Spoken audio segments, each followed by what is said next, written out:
Hello and welcome back friends to my channel Brief Books. My name is Yash and the topic of today's video, the book we are going to review is Sapiens, A Brief History of Humankind by Yuval Noah Harari.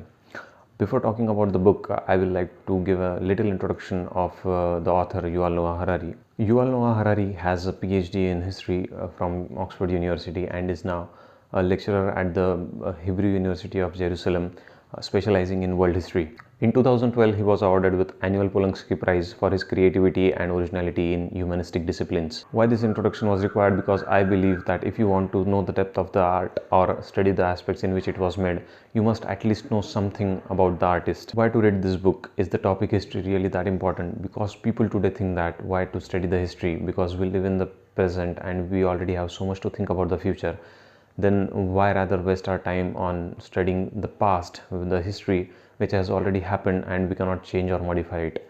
But let me stop you there. History is not just studied in order to know the history, but it is studied in order to know the possible implications or consequences, whether it be good or bad, which might come upon us. And it is also studied in order to know the possible future road which lays ahead of us, and so many different things. If you still think that studying history is just waste of time, then you might reconsider your perspective. If now you have understood the importance of history, you must pick this book, and for that I will let you know what is in this book.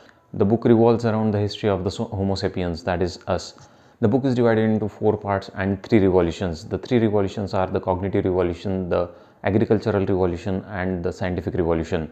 This 3 revolution lets us understand what brought the drastic changes in the lives of sapiens and how just an ordinary animal became the god. The 4 parts in which the book is divided are part 1, the cognitive revolution, part 2, the agricultural revolution, part 3, the unification of humankind, part 4, the scientific revolution.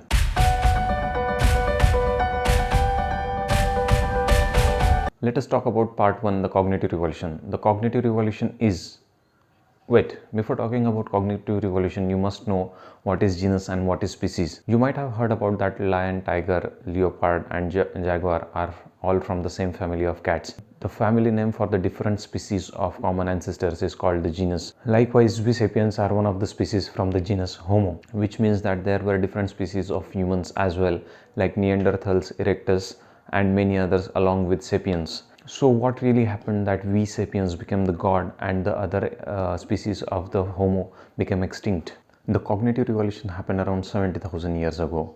This revolution tells us that how the particular species, the sapiens, from the particular genus, the Homos, became altogether superior to all the other species of all the genuses, including the Homos, despite not being the strongest and smartest among them. It was the revolution when the sapiens started to get at the top of the hierarchy chart of the animal world. Harari has also wonderfully explained that what was the situation before the cognitive revolution and what changes did the cognitive revolution really brought in, along with the changes that occurred in the body and mind of the sapiens.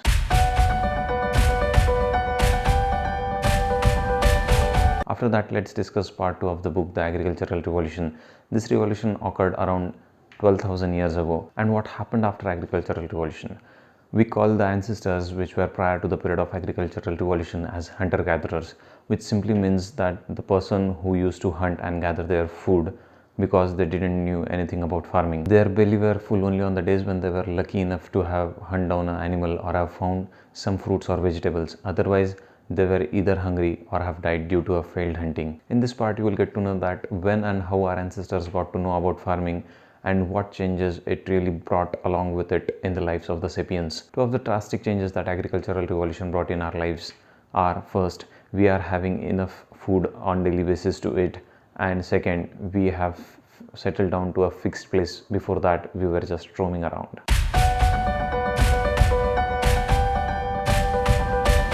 The third part of the book talks about unification of humankind. Unification means being united.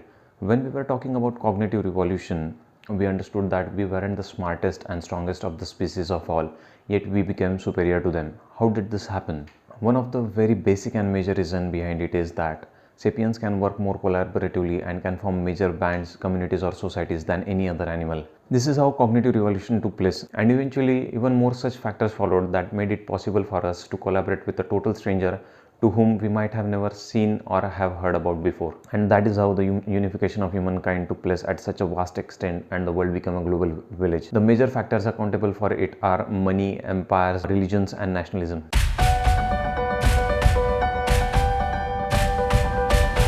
Moving towards part 4th of the book, The Scientific Revolution, it took place around 500 years ago. The major chunk of things you see around yourself today are because of scientific revolution, and that chunk includes humans as well. Because with the advent of technology, sapiens also came up with new techniques of agriculture and animal husbandry, which led to an abundant supply of food and ultimately to an increase in 16 times of human population in just 500 years. And that is why the author also calls scientific revolution as second agricultural revolution. Along with innumerable inventions, the very important of all was conversion of energy from one form to another, followed by access to different and renewable sources of energy.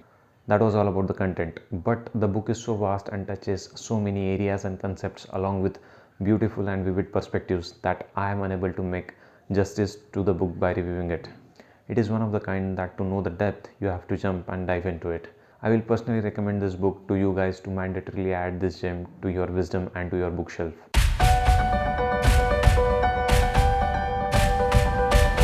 3 lessons that you can carry in your life from this book. First, you and I are related in some ways, and at some point in history, our grandfather was the same person, which says that we have just distributed each other with the help of societies, caste, religions, nations, states, etc. Eliminate these imaginary differences and stop hating, start loving. Second, the reality can be exactly opposite of what you think it to be. Third, the history is not waste and it is important. For you decide after reading this book and let me know in the comment section below. Thank you guys for watching this video, and if it helped you somehow, then please like and share the video and subscribe the channel, because knowledge grows through sharing.